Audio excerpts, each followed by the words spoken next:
Hello students, welcome back to your favorite channel, Guru's Lecture. In the previous lecture we have studied about the acceleration due to gravity and its variation and what factors does affect the acceleration due to gravity. Now here we are going to study about mass and a weight, as we all have been very confused about the terms what is exactly the mass and a weight.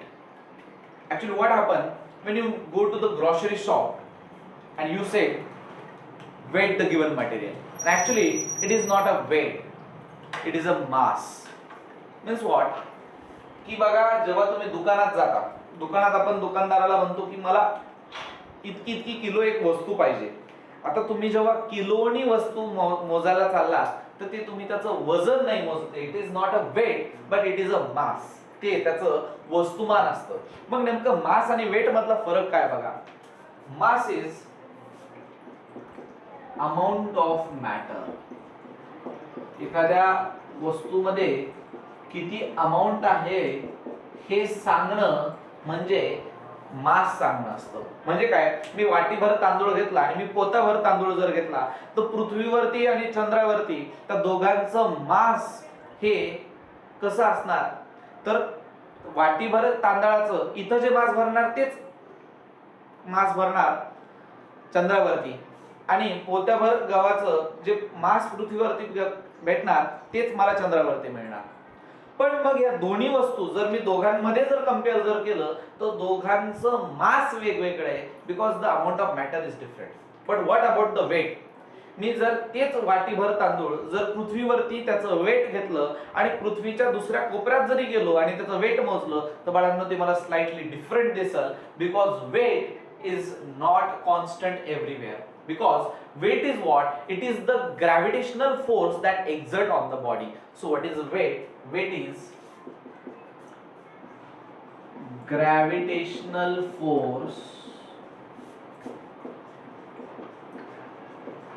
exert on body.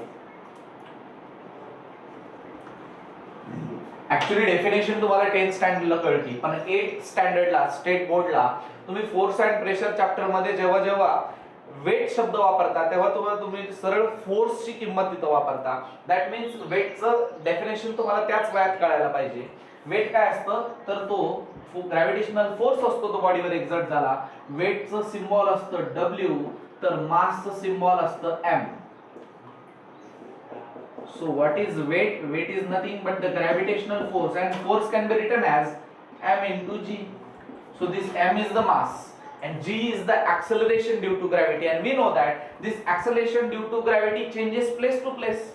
इक्वेटॉरला वेगळी, पोलला वेगळी, अर्थच्या सेंटरला वेगळी, तर free fall मध्ये जर असताल तर तिथं वेगळी, व्हॅक्यूम मध्ये वेगळी. Means everywhere the value of G is different, and as the value of G is different the weight is different at every place. So the next point is mass remains same everywhere, but here you should know that weight of object changes as value of G changes. बघा, acceleration due to gravity ची किंमत बदलली की weight ची सुद्धा किंमत बदलते. If you talking about units, the unit of mass is kilogram, MKS unit. तर weight चं unit जे बघा, weight is nothing but a force and the unit of force is Newton. That is why the unit of weight is also Newton. खूप जणांना वाटतं आपण दुकानदाराकडे गेलो मला वजन पाहिजे.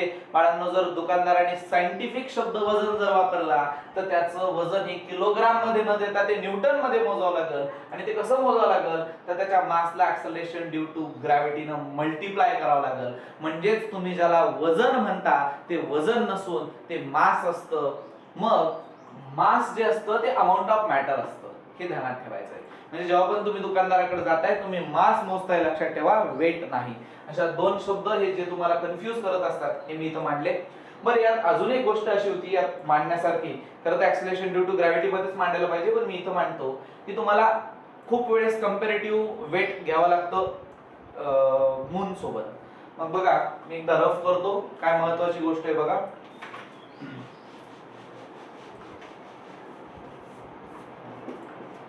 that comparison of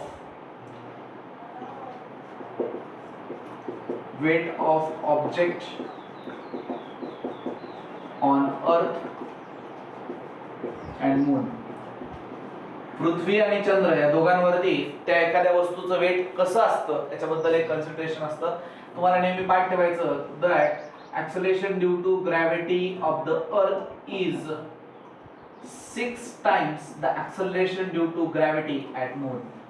चंद्रावरती जी acceleration due to gravity ची व्हॅल्यू आहे त्याच्या 6 पट किंमत ही अर्थची असते acceleration due to gravity ची, and because of that we can write as the weight of the body on earth is also 6 times greater than weight of the object on the moon. कारण दोन्हीकडे mass same येणार आहे, W बरोबर mg, W बरोबर mg. mm will be the similar in the both case, so I can cancel out. So as we know that acceleration due to gravity of the earth is 6 times the acceleration due to gravity of the moon, you can easily get compared by this equation, and this will be the an important data for the numericals. So you have to keep that into your mind and learn it and have a note on it. त्याला सगळं note down करून घ्या तुमच्याकडे. पुढे आपण थोड्याशा interesting factor कडे जाणार आहे, that is a free fall. Because in the 9th standard also you have studied, it is in the first chapter, that is laws of motion मध्ये तुम्ही already शिकलाय की what is free fall. So free fall is what, when the body is under only gravitational force. जेव्हा body वरती फक्त आणि फक्त gravitational force exert करत असतो त्यावेळेस बॉडी फ्री फॉल मध्ये आहे असं म्हटलं जातं. आता बघा फ्री फॉल मध्ये, आता हा मी पेन जर इथं फेकलाय तर हा फ्री फॉल मध्ये आहे का? खूप जणांना वाटतं येस तो फ्री फॉल मध्ये आहे, पण मी जर कापड फेकला तर बघा त्याचं खाली येतानाची स्पीड जराशी वेगळी आहे, म्हणजे तो फ्री फॉल मध्ये नाही का? कारण त्याच्यावरती खूप सारे फ्रिक्शनल फोर्सेस आहेत, म्हणजे जे अर्थ वरती हे जे ॲटमॉस्फिअर आहे त्या ॲटमॉस्फिअरमुळे त्याला विरोध होतोय खाली येण्यासाठी, त्याच्यावरती जो फोर्स पडतोय तो एखादा फोर्स त्याला वरती पण घेऊन जाण्याचं काम करतो. जसं की मी जर पॅराशूट घालून जर एखाद्या प्लेन मधून उडी जर मारली तर पॅराशूट उघडेपर्यंत माझं ॲक्सिलरेशन ड्यू टू ग्रॅव्हिटी फार जास्त असतं, आणि जेव्हा मी पॅराशूट उघडतो तेव्हा माझ्या बॉडीवरती त्या पॅराशूट वरती एक अपवर्ड फोर्स पडतो, that is a buoyant force. This information I have also already have taught you in the lectures, that is the basics of the gravitation. So do watch the videos and then on keep these videos in the streaming way. So what I am talking about is, after that you are going to study about free fall. So let's see.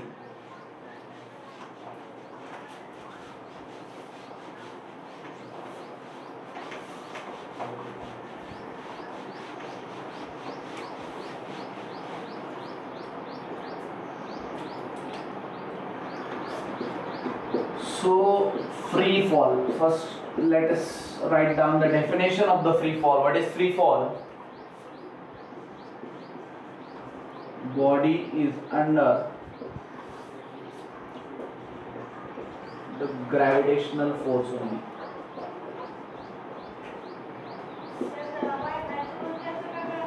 जेव्हा body फक्त gravitational फोर्सच्या under मध्ये असते तेव्हा त्याच्यावर फक्त gravitational force exert करतो त्यावेळेस बॉडी फ्री फॉल मध्ये आहे असं म्हणायचं.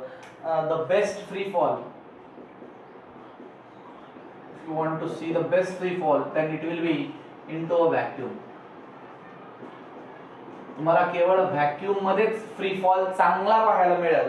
तुम्ही जर पृथ्वीवरती फ्री फॉल पाहण्याचा प्रयत्न जर केला, ऍक्च्युअली न्यूमेरिकल्स मध्ये आपण फ्री फॉलच घेतो कुठल्याही वस्तूला, पण फ्री फॉल घेण्यासाठी जर बेस्ट असतं तर ते असतं व्हॅक्यूम, कारण तिथं कुठल्याही प्रकारचा रेझिस्टन्स नसतो, कुठल्याही प्रकारचं एअर नसतं, तिथे पार्टिकल्सच नाही. म्हणून पार्टिकल ज्या वेळेस एखादा दुसरा ऑब्जेक्ट तिथे तुम्ही ग्रॅव्हिटेशनल फोर्स मध्ये त्याला सोडता त्यावेळेस त्या बॉडीवर फक्त आणि फक्त ग्रॅव्हिटेशनल फोर्सच ऍक्ट करत असतो.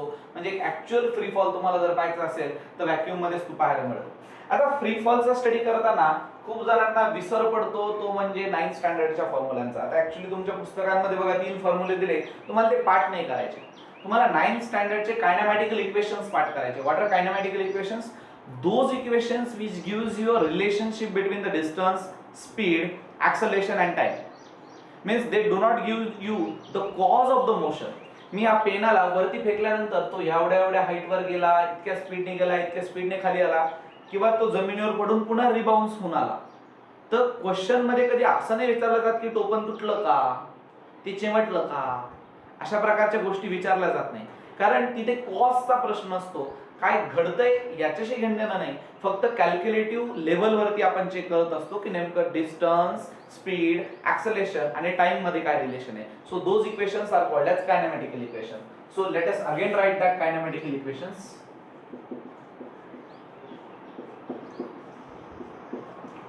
These kinematical equations are part of your 9th standard syllabus, which is given in the first chapter, that is laws of motion. I have already told in the basics of this chapter's lecture in the YouTube that you should go through the way into the kinematical equations. You have to learn this out after all. Now these equations are V is equal to U plus AT, S is equals to UT plus half into A, then T square, then V square is equal to U square plus 2AS.